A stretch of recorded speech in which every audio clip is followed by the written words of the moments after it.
लोग ज्यादा मिलेंगे और जितना साउथ की तरफ बढ़ोगे आपको अमीर लोग ज्यादा दिखेंगे। आई नो सुनने में ये बहुत ही अजीब लगता है। किसी देश में अमीर और गरीब लोगों का होना कोई डिफरेंट बात नहीं है, लगभग हर देश में ऐसा होता है। बट ऐसे ज्योग्राफिकली अमीर और गरीब का डिवाइड होना बहुत ही सरप्राइजिंग और इंटरेस्टिंग है। बोलने से क्या होता है, इस चीज को प्रूव करने के लिए हमें डेटा चाहिए। कितने पैसों के बाद एक आदमी अमीर बनता है इसकी कोई डेफिनेशन नहीं है, पर कितने कम पैसे होने पर कोई गरीब हो सकता है इसकी डेफिनेशन है। इंडिया में से बिलो पॉवर्टी लाइन कहते हैं, मतलब जो इंसान एक साल में 27,000 रुपए या उससे कम कमा रहा है, यानी एक दिन में सिर्फ 75 रुपए या उससे कम कमा रहा है, उसे हम गरीब कह सकते हैं। तो देख लेते हैं इंडिया में कहाँ कितनी गरीबी है। लेकिन उससे पहले ये नाम सुनिए और बताइए ये लोग कौन से इंडियन स्टेट से हैं। शिव नडार, मिस्टर नारायण मूर्ति, लक्ष्मी मित्तल और गौतम अदानी, इन सब नाम को किसी इंट्रोडक्शन की जरूरत नहीं है। ये लोग इंडिया के सबसे अमीर इंसानों में गिने जाते हैं। पर अमीर होने के साथ एक और फैक्टर है जो इन सब में कॉमन है, और वो ये है कि ये इंडिया के या तो साउथ, सेंट्रल या फिर वेस्टर्न इंडिया से बिलोंग करते हैं। और भी हैरानी की बात यह है कि ईस्टर्न या फिर नॉर्दर्न इंडिया में से ऐसा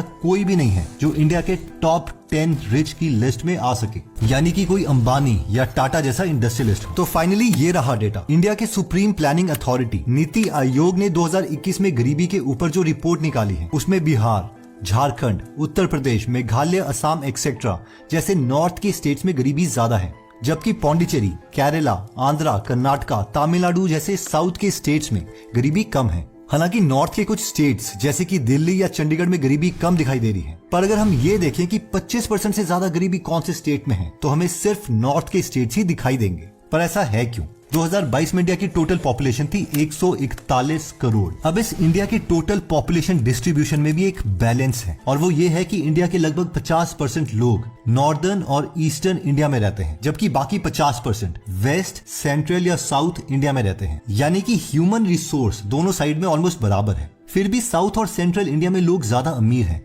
और नॉर्थ और ईस्टर्न इंडिया में गरीब हैं। इसके रीजन को हम डेटा की मदद से देखते हैं। देखिए, किसी भी देश की अगर इकोनॉमिक सिचुएशन हमें समझनी है तो हमें उसे जीडीपी की टर्म्स में समझना पड़ेगा। जैसे कंट्रीज की जीडीपी होती है, एग्जैक्टली वैसे ही हम स्टेट्स की जीडीपी भी कैलकुलेट कर सकते हैं। इंडिया में टोटल 28 स्टेट हैं और 8 यूनियन टेरिटरीज हैं। अगर हम स्टेट वाइज जीडीपी देखें तो हमें कुछ ऐसी पिक्चर दिखाई देगी।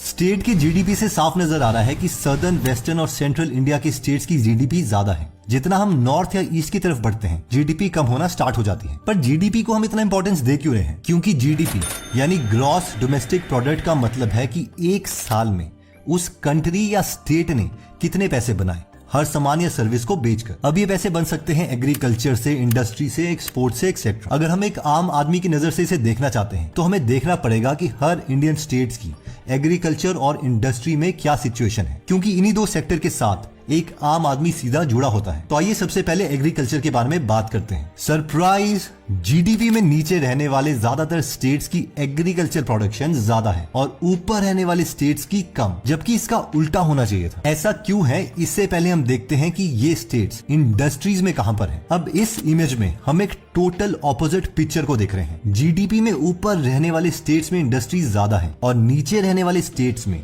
इंडस्ट्रीज कम है। मतलब नॉर्थ के और ईस्ट के जो स्टेट्स हैं वो ज्यादा डिपेंडेंट है एग्रीकल्चर के ऊपर, और साउथ, सेंट्रल और वेस्टर्न जो स्टेट्स हैं वो ज्यादा डिपेंडेंट है इंडस्ट्रीज के ऊपर। अगर हम सिर्फ साउथ के 5 स्टेट्स की इंडस्ट्रीज को कंबाइन कर दें तो उनमें 1447 इंडस्ट्रीज पार्क हैं, जो कि पूरे इंडिया का 37% है। इस डेटा से क्लियर है कि जहां पर इंडस्ट्रीज ज्यादा है वो इंडियन स्टेट्स में वेल्थ भी ज्यादा है, क्योंकि इंडस्ट्रीज एम्प्लॉयमेंट अपॉर्चुनिटीज क्रिएट करती है, इकोनॉमी में ग्रोथ लाती है और इसका सीधा असर स्टेट की डेवलपमेंट पर पड़ता है। वहीं एग्रीकल्चर नेसेसरी तो है, लेकिन उसकी अपनी कुछ लिमिटेशन है। फर्स्ट, एग्रीकल्चर नेचुरल फैक्टर्स पर डिपेंडेंट है, जैसे कि वेदर, क्लाइमेट, सॉइल कंपोजिशन और इसके साथ साथ नेचर पर भी, यानी बारिश पड़ेगी या सूखा रहेगा। इसलिए एग्रीकल्चर प्रोडक्शन अनप्रेडिक्टेबल है। अगर प्रोडक्शन कम हुआ तो इनकम भी कम ही होगी। सेकंड, एग्रीकल्चर प्रोडक्शन कम या ज्यादा हो रही है, ये इस पर भी डिपेंड करता है कि एडवांस मेथड यूज किए जा रहे हैं कि नहीं। हालांकि ग्रीन रेवोल्यूशन के बाद इंडिया की एग्रीकल्चर में खास ग्रोथ हुई थी, पर अगर इसे दुनिया के दूसरे देशों के साथ कंपेयर किया जाए तो अभी भी हम काफी पीछे हैं। दूसरे देश जैसे कि चाइना या यूएस, जहां पर एग्रीकल्चर को काफी ऑटोमेट कर दिया गया है, वहीं पर इंडिया का एग्रीकल्चर अभी भी ज्यादातर लेबर इंटेंसिव है और हमें लोगों की जरूरत पड़ती है। इसके साथ ही जो चाइना और यूएस में खेतीबाड़ी की जमीनें हैं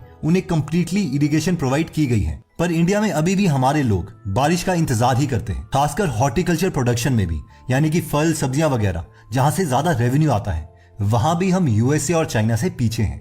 थर्ड, एग्रीकल्चर सीजन पर भी डिपेंडेंट है, यानी कि खेती से जुड़े हुए लोगों के पास पूरे साल एम्प्लॉयमेंट नहीं है। एग्रीकल्चर में सिर्फ उन्हें उस सीजन में ही एम्प्लॉयमेंट मिलती है। फॉर एग्जाम्पल, जो लोग चावल या गेहूं की खेती बाड़ी कर रहे हैं, दूसरे वक्त इनकम जनरेट करने के लिए ये लोग कुछ और चीजें करते हैं। For example, Mahatma Gandhi, NREGA etcetera. Fourth, इसके साथ है मिडलमैन की प्रॉब्लम। खेत में किसान जो उगाते हैं वो मार्केट तक पहुंचते ही बीच में आ जाते हैं मिडलमैन। ये वो लोग हैं जो किसानों से कम दाम पर अनाज खरीदते हैं और उन्हें ज्यादा क्वांटिटी में जमा कर बाद में महंगे में बेच देते हैं। इससे ज्यादा फायदा मिडलमैन की पॉकेट में जाता है, ना कि किसान की पॉकेट में, जिसकी वजह से किसान को कम दाम मिलता है। इस प्रॉब्लम को एक प्रैक्टिकल एग्जांपल से समझते हैं। हाल ही में फार्मर प्रोटेस्ट को लेकर काफी शोर हुआ था। किसानों की बहुत सारी अपील में एक अपील थी कि इस मिडलमैन को हटाना। उस वक्त सामने आया था हरियाणा के यमुनानगर में रहने वाले किसान श्याम सुंदर मेहता जी की बातें। उन्होंने कहा था कि जब किसान मंडी में अपनी फसल बेचने जाते हैं तो उन्हें वो फसल मिडलमैन को बेचनी पड़ती है। ये मिडलमैन गवर्नमेंट इंस्पेक्टर के साथ मिलके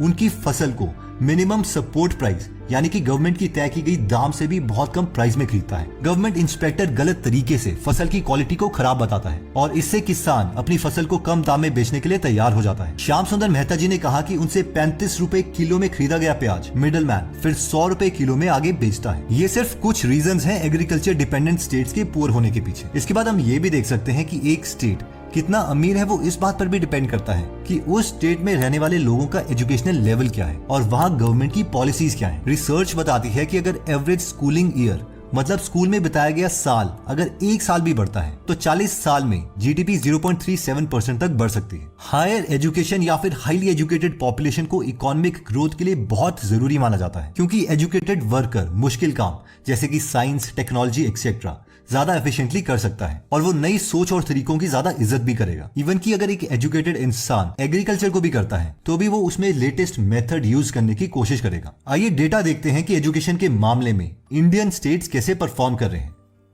कंपैरिजन साफ है। महाराष्ट्र, आंध्रा, तमिलनाडु, केरला, गुजरात जैसे स्टेट्स जो कि जीडीपी में आगे थे, वहां पर ग्रेजुएटेड पॉपुलेशन रेट भी ज्यादा है। यानी इससे ये चीज क्लियर है कि हायर एजुकेशन रेट्स और इंडस्ट्रियलाइजेशन स्टेट की इकोनॉमिक ग्रोथ के लिए बहुत इंपॉर्टेंट है। अब हम में से कई लोग सोच रहे होंगे कि इंडिया तो एक ही कंट्री है, फिर कुछ स्टेट्स में एग्रीकल्चर ज्यादा हो रहा है और कुछ स्टेट्स में कम।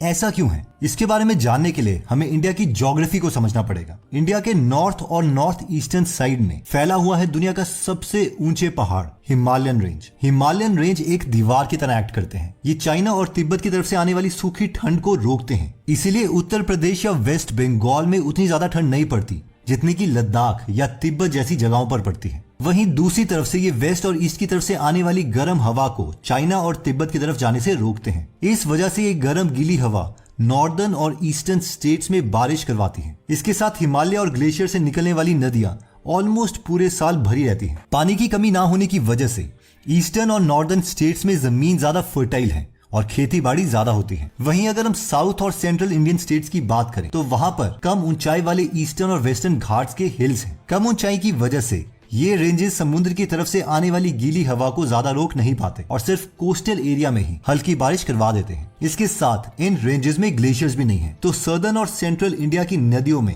पानी सिर्फ बारिश से ही आता है। यानी कि ईस्टर्न और नॉर्दर्न स्टेट्स जैसे भरपूर पानी और उपजाऊ जमीन के रिसोर्सेज इन स्टेट्स के पास है ही नहीं। और इन ज्योग्राफिकल रीजंस की वजह से हमें ईस्टर्न और नॉर्दर्न स्टेट्स में ही ज्यादा एग्रीकल्चर देखने को मिलता है। सदर्न और वेस्टर्न इंडिया के पास एग्रीकल्चर रिसोर्सेज पहले से ही कम है, इसलिए उन्होंने ट्रेड पर ज्यादा ध्यान दिया। इकोनॉमिस्ट्स कहते हैं कि अगर किसी रीजन के पास एग्रीकल्चर रिसोर्सेज ना हो तो उन्हें अपनी ट्रेडिंग पोटेंशियल को बहुत ज्यादा इंक्रीज करना ही पड़ेगा अगर उन्हें डेवलप होना है तो। जाने माने इकोनॉमिक जर्नलिस्ट जेन जैकोब एग्जाम्पल देते हैं कुछ एस्कीमोस का, जो कि बर्फीले आर्टिक सर्कल में रहते हैं जहां पर किसी भी तरह की खेतीबाड़ी नहीं है।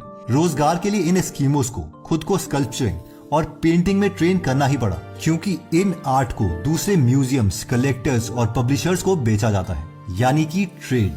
यहाँ पर हम जापान का भी एग्जाम्पल ले सकते हैं।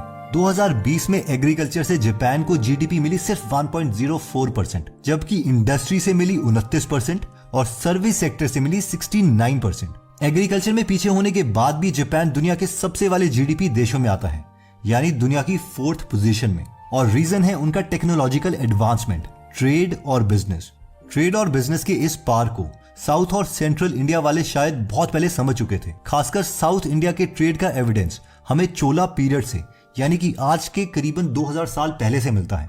इतिहास से हमें पता चलता है कि उस वक्त साउथ इंडिया अपने सी के रास्तों का इस्तेमाल करते हुए स्पाइस और कॉटन की ट्रेडिंग दुनिया के दूसरे देशों के साथ करता था। मॉडर्न टाइम में भी उन्होंने ट्रेड को प्रायोरिटी दी और उसका एक एग्जाम्पल है आज का Bangalore. Silicon city of India कहा जाने वाले इस बैंगलोर में इंडिया का टेक्नोलॉजिकल हब है। गूगल, माइक्रोसॉफ्ट, एडोबी जैसी बड़ी बड़ी बाहर की कंपनियों से लेकर यहाँ पर इसरो, इन्फोसिस, HCL जैसी इंडियन टेक्नोलॉजी जायंट्स हैं।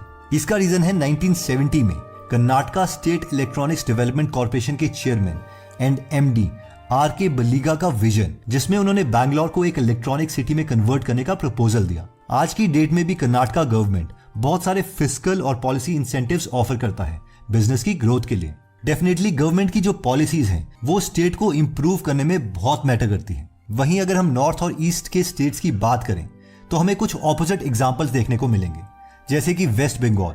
2006 में टाटा वेस्ट बंगाल के सिंगूर में अपना नैनो प्रोजेक्ट शुरू करना चाहती थी। उन्होंने लैंड भी ले लिया, लेकिन पॉलिटिकल डिस्टर्बेंस और गवर्नमेंट की तरफ से सिचुएशन को ना हैंडल करने की वजह से उन्हें ये प्रोजेक्ट बंद करना पड़ा और नैनो प्रोजेक्ट को गुजरात के सनंद में शिफ्ट करना पड़ा। जी हाँ, गुजरात GDP में ऊपर रहने वाला एक स्टेट।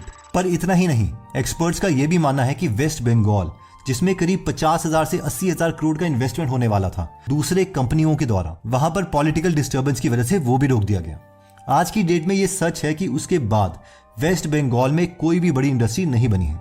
बिजनेस एंड कमर्स के साथ साथ रिच स्टेट्स, खासकर सर्दर्न स्टेट्स ने पॉपुलेशन की डेवलपमेंट पर भी खास ध्यान दिया है। इंडिपेंडेंस यानी 1947 के टाइम पर तमिलनाडु, आंध्र प्रदेश, कर्नाटका एक्सेट्रा ऑलमोस्ट दूसरे स्टेट्स के बराबर ही थे। लेकिन इसके बाद इन स्टेट्स के गवर्नमेंट ने एक के बाद एक ऐसी पॉलिसीज लाई जिससे वो दूसरे स्टेट से आगे बढ़ते रहे।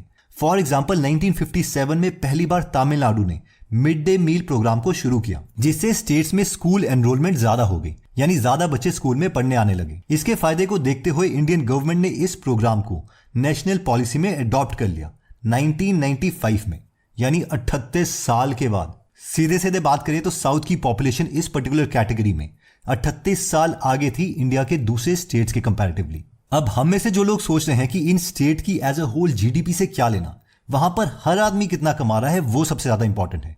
And yes, you are right. इसलिए इसे देखिए। इस डायग्राम से साफ पता चलता है कि साउथ के स्टेट्स यानी कि कर्नाटका, आंध्रा, तमिलनाडु, तेलंगाना, केरला और वेस्ट के स्टेट्स यानी कि गुजरात, महाराष्ट्र में लोग ज्यादा इनकम कर रहे हैं। हालांकि नॉर्थ के कुछ स्टेट्स जैसे कि हरियाणा या फिर चंडीगढ़ भी इन कैटेगरीज में आते हैं।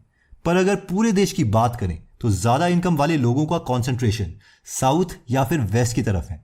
तो ओवरऑल इस पूरी डिस्कशन से हमने समझा क्या? देखिए, किसी भी देश की इकोनॉमी के 4 पिलर्स होते हैं। पहला है एग्रीकल्चर, दूसरा है ट्रेड और कमर्स, तीसरा है ह्यूमन रिसोर्स और चौथी है अच्छी गवर्नमेंट पॉलिसीज, जिससे कि पीछे 3 कैटेगरी की डेवलपमेंट हो सके। साउथ, सेंट्रल और वेस्टर्न स्टेट्स ने अपनी बेहतरीन पॉलिसीज के चलते बिजनेस में खूब तरक्की करी और साथ ही में एग्रीकल्चर को भी जितना हो सके आगे बढ़ाया। फॉर एग्जाम्पल 2021 में आंध्र प्रदेश में $600 मिलियन का स्पाइस एक्सपोर्ट किया गया। वहीं पर ईस्ट और नॉर्थ एग्रीकल्चर में तो डेवलप हुए, पर ट्रेड और कमर्स में पीछे रह गए। ह्यूमन रिसोर्स के मामले में भी ये स्टेट्स काफी पीछे हैं।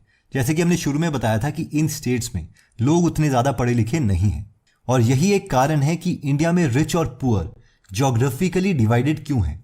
देखिए, अगर हम अपने को ट्रू एजुकेशन देना चाहते हैं तो वो सिर्फ स्कूल की बुक से नहीं मिलेगी। हमें उन लोगों से समझना पड़ेगा जिन्होंने खुद लाइफ में पूरी जिंदगी कुछ किया है, यानी कि उनकी बुक से। तो अगर आप हिंदी में 1200 से ज्यादा